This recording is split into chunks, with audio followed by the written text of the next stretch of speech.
त्रिशूलधारी कर्मा नाग लपटाए हो। भोले बाबा डमरू वाला गौरी बिहाए ला जाए हो।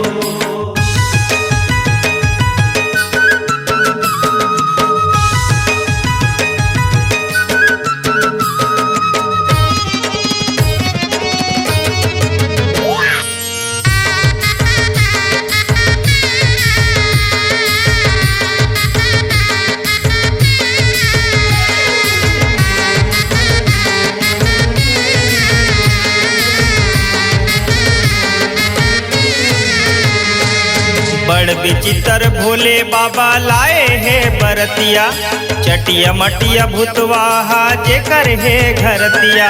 जेकर है घरतिया गा जेकर है घरतिया, चटिया मटिया भूतवाहा जेकर है घरतिया। सिंगी भिंगी रक्षाओ आने आन जतिया, संग मरेंगे देवता मन लाएला पर्वतिया। लाएला पर्वतिया गा लाएला पर्वतिया, संग मरेंगे देवता मन लाएला पर्वतिया। भूतवा के राजा बाजा गाजा, तेला मन दमकाए हो। भूतवा के राजा बाजा गाजा, तेला मन दमकाए हो। बैल सवारी त्रिशूलधारी कर्मा नाग लपटाए हो। भोले बाबा डमरू वाला गौरी बिहाए ला जाए हो।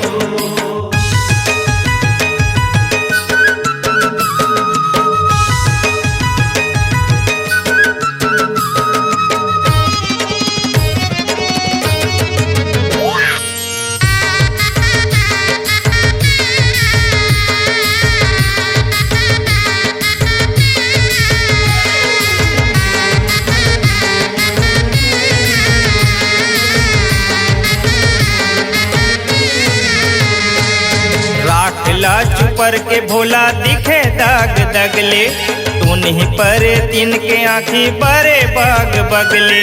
बड़े बाग बगले गा बड़े बाग बगले, उन्हीं बड़े दिन के आँखी बड़े बाग बगले। ऐसे के नाच गाए धुर्रा उड़े पगले, भोला के बरतिया जग माया लगले। जगमा लगले गा जगमा लगले, भोला के बरतिया जगमा लगले। इतवा के छाला मुंडन माला, माड़ी तक और माए हो। चितवा के छाला मुंडन माला, मारी तक और माए हो। बैल सवारी त्रिशूलधारी कर्मा नाग लपटाए हो। भोले बाबा डमरू वाला गौरी बिहाए ला जाए हो।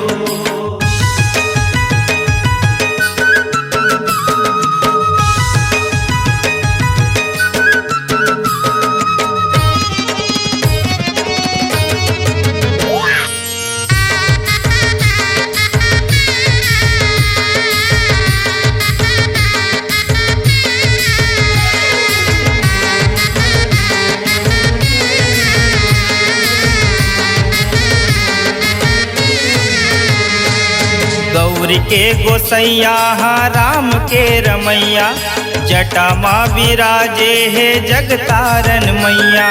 जगतारन मैया गा जगतारन मैया, जटा माँ विराजे है जगतारन मैया। सज धज के निकले है चंदा के लगैया, दमक डमक डम डमा डम डमरू के बजैया। डमरू के बजैया गा डमरू के बजैया, डमक डमक डम डमा डम डमरू के बजैया। शिव के चरण माँ विनय भजन माँ, राज से गुन गाए हो। शिव के चरण माँ विनय भजन माँ, राज गुण गाए हो। बैल सवार त्रिशूलधारी कर्मा नाग लपटाए हो। भोले बाबा डमरू वाला गौरी बिहायला जाए हो। भोले बाबा डमरू वाला गौरी बिहायला जाए हो। भोले बाबा डमरू वाला गौरी बिहायला जाए हो। भोले बाबा डमरू वाला गौरी बिहायला जाए हो। बैल सवारी त्रिशूलधारी कर्मा नाग लपटाए हो। भोले बाबा डमरू वाला गौरी बिहायला जाए हो। भोले बाबा डमरू वाला गौरी बिहायला जाए हो।